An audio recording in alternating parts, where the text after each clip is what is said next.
If you're getting ready to go on two wheels this summer, you best strap yourself in. You're in for the best adventure and worst financial decision you've ever made. I might be biased, but I think motorcycles are pretty cool, and judging by the number of new riders we see in the comments, we're converting more and more of you people every day. I will not stop my holy crusade until everyone is riding a motorcycle, or until we destroy every CBR 500R and Honda stops making it, whichever comes first. I have a sneaking suspicion neither of those things are going to happen, but I'm going to try, goddang it. Anyway, your first year of riding is going to go by in the blink of an eye, mostly because you're going to have a ton of fun experiencing life on two wheels. If you're thinking about starting this summer and are wondering what that first year is going to be like, I've collected 7 things that will definitely happen to you. Not all of these things sound like positive things, but on the face of it, but like Calvin's dad from Calvin and Hobbes said, it builds character. You shouldn't let any of these things keep you from riding, but at the very least, you should be aware if you're going to encounter them at some point. Let's cut the usual preamble short and dive right in with the first thing. You're going to spend way too much money on gear and mods. Yeah, remember how I said the thing about this being the worst financial decision of your life? Unless you're planning on getting a timeshare or funding Nicolas Cage movies, I wasn't joking. You'll probably start out by watching beginner guide gears on YouTube, which we've got a plethora of, by the way, and then drop somewhere between $500 and $1,000 on gear. Then you'll realize that your gloves don't fit quite right or they're not that comfortable, so you'll get yourself over to a local shop and try some new ones on. Once you know what a good quality glove can feel like, you'll wonder what the difference between a $200 jacket and a $400 jacket is. You'll try on a Shoei and an Arai helmet and then just immediately bust out the credit card. Eventually, you'll end up with a closet full of jackets, pants, and boots, each with their own unique purpose, and you'll only wear one every so often. Sure, you'll have your go-to riding gear, but what if it rains? Better have some rain gear or cold weather gear, or both. It's not just your riding gear, though. You'll realize that modding your bike is way cheaper than modding a car, and you'll start with the muffler so you can hear your bike better than maybe a new seat or a tune to fit the exhaust, or new levers, a windscreen, or more or less like all of those. There's no shame in admitting that you've spent your kid's college tuition on a full Acra system for your R3 because you wanted it. Just so long as you're willing to admit that you did it mostly because it was cooler and you wanted to go brap. I'm Michael Jordan. Stop it. Get some help. Something you really should consider spending some coin on is a helmet communicator for your ride, and wouldn't you know it, Papa Yams has just the right one for you. Cardo is the name of the game when it comes to helmet comm system, and they have been since they joined the chat many moons ago. They've got the brand new PackTalk Edge with their DMC Mesh 2 boasting fast pairing, better audio quality, and a new form factor. It's still got all the features you know and love, like the ability to play music or take calls from your phone when you're on the road, and we've got them available on shop.yammynoob.co. Also, it has this great feature now where when you turn it off, it tells you how much battery life it has. Oh my god, that's such a good feature. If you pick one up down there, not only will you be helping us out, but you'll be supporting the people who support us. Everybody wins. If you're looking to save some cash because you spent your birthday money from grandma on Amazon levers, they've even got the Spirit line of comms with everything you need and nothing you don't. It's the perfect option for someone looking for a comm system that won't break the bank, but is rock solid reliable. Click the link down below and get yours on shop.yammynoob.co, and every dollar you spend is an entry to win our giveaway bikes. See? I take care of you, baby squids. Number 2, today, you're probably gonna outgrow your beginner bike. Look, unless you followed my advice and started on a Turbo Hayabusa, it is inevitable. Beginner bikes are meant to be stepping stone from the sad world of cager norminess to the glorious church of Rossi. You can do a lot of things to keep your beginner bike feeling fresh, like tuning it, changing sprockets, and other mods, but the sad truth is you're just not going to make your Ninja 400 feel like a 600. They're just not built to do that, and they're missing 2 cylinders. Also, it's completely fine to outgrow your first bike.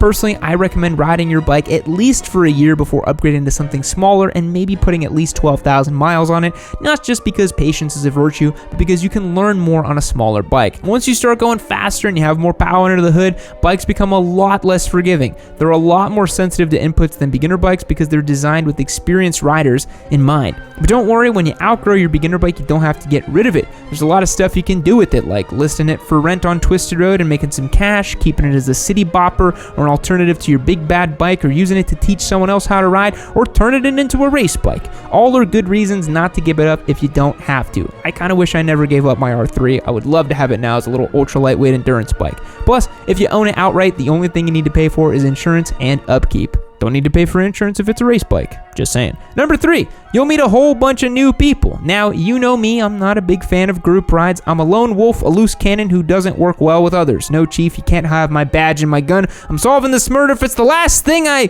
Oh, wait, I see what's going on out here. Don't worry, wrong script. I'm not auditioning for anything while I'm out here in California. It's business as usual. What was I talking about? Oh, yeah, group rides. Look, they're not my thing, but Spite rides with people all the time. Going to bike nights and hanging out with other riders, the atmosphere is similar. At Track days. You get to meet people from all walks of life brought together by a shared mania for going fast and laughing in the face of the Grim Reaper. I don't recommend getting a motorcycle as a method of meeting new people, but it is a nice side effect of getting one. Most of the time, the people I have met, it's been nice and fun to hang out with. Sure, there's some dicks, but there's dicks in every sport/hobby. Number 4, you're gonna realize that you're the only person that cares about your bike. Despite how open and welcoming the riding community can be, nobody gives a crap about your motorcycle.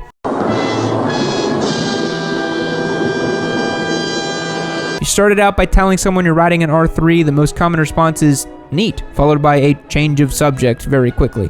The reality is that much like car people, bike people tend to know a lot about different types of bikes. There's only a few genuine surprises out there, and 90% of the beginner bikes are just not going to excite people. If you want one that is a conversation starter, the Husqvarna Svartpilen 401 is a surefire way to get yourself some attention. Other than that, you're just going to have to deal with riding around in the Civic Si equivalent motorcycle. Neat to you, but not to anyone else. Don't worry, it's not going to change with time either. It doesn't matter if you're on a $40,000 Harley Bagger or an R1, no one really cares. You might have someone come by and flatter your ego with a nice bike, man, but if you start talking about specs, they're gonna walk away and maybe even run away. Just accept the compliment and move on. Exceptions to this rule are crazy one-off customs that you might see in shows like hand-built Arch motorcycles because everybody loves Keanu, or special editions like the 20th anniversary R1. But while those may draw a crowd, they're not gonna keep it. People always move on to something else. Just not you. You should stay here through the end of the video. Number 5, you're gonna break that promise you made to yourself, your parents, your significant other, your love pillow, or whoever it is that you're gonna ride safe. To be honest, I'd be surprised if you make it a month with that. Sure, the first few weeks you're gonna be gentle on the throttle, you'll keep to the speed limit, you'll slow down in the corners and all that.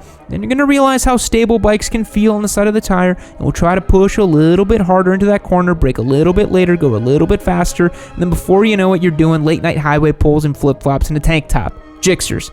Not even once. Now, obviously, I'm joking a little bit. You're not going to go full at-gat to our calamari race team overnight, but you will forget that little promise you made. It's fine. We all do it. And eventually, you're going to have a big scare on a bike that's going to remind you that you're naughty but tender meat sack astride an unthinking, unfeeling machine ready to usher you to the pearly gates in a split second. Once again, it's fine. Happens to all of us. Actually happened to me a couple months ago. Had a big old scare on a bike on the street. Didn't love it so much. Thought to myself, why'd I make stupid decisions again? And here we are. The cycle repeats, circle keeps going. The key lesson here is to learn that you need to manage your confidence against your skill and the level of risk you're willing to take. Typically, when you're younger, you'll take more risks and slow down as you get older, but not always. I've seen some old fogies killing it on their bikes on the track and off-road. You need to find that sweet spot. Number 6, you're just gonna drop your bike. I'm sure there's a bunch of people chiming into the comment section right now saying they've never dropped their bike, and you need to get good, son. Ignore those people. They've just repressed the memory of them dropping their bike because they did it in front of their buddies and got mercilessly made fun of. Now, most times that drop is going to be a garage tip over, an oopsie daisy at a stoplight, or maybe a spill in a parking lot practicing some slow speed stuff. All those things happen. You'll have some scuffed plastics, bent or broken levers, and maybe some road rash, but it's all part of the learning experience. A smaller number of y'all will have a proper wreck. Usually it's a low side out on the street rather than some spectacular crash. I'm not saying this to scare you, it's just a reality you need to be prepared for. Always wear your gear and cover that front brake lever. If and when that drop or crash comes, just try to get back on the horse. Lastly, you're going to want to explore every inch of your town or maybe even your state. You're not going to want to get off your bike. You'll ride to and from work. You'll take the long way to the grocery store just to hit that one twisty section of road along the way. You'll go on even longer rides during the weekend and check out restaurants all over your area. Some of you might even get ambitious and go off-road or take your bike on a long trip somewhere in your state or maybe to another one. Exploring is one of the best parts of getting on your bike. It makes the most mundane commute fun, unless it's Austin and it's 1,000,000 degrees and you're sitting in a cloud of gooch funk and exhaust fumes. You're going to look for excuses to take your bike places, and you're going to annoy your friends because you're always carrying around your helmet. But then again, as you get more accustomed to riding, that's going to go away. Not 100%, mind you, but you'll find yourself reaching for the car keys again because it's too hot to get on the bike or because you don't want to put on all your gear. It's natural, happens to everyone. Heck, I even drive my truck to the office more than I ride because I like air conditioning. No one's going to judge you for not wanting to ride every day of your life. Fact, ravens in captivity can learn to talk better than parrots. Goodbye. Keep watching in.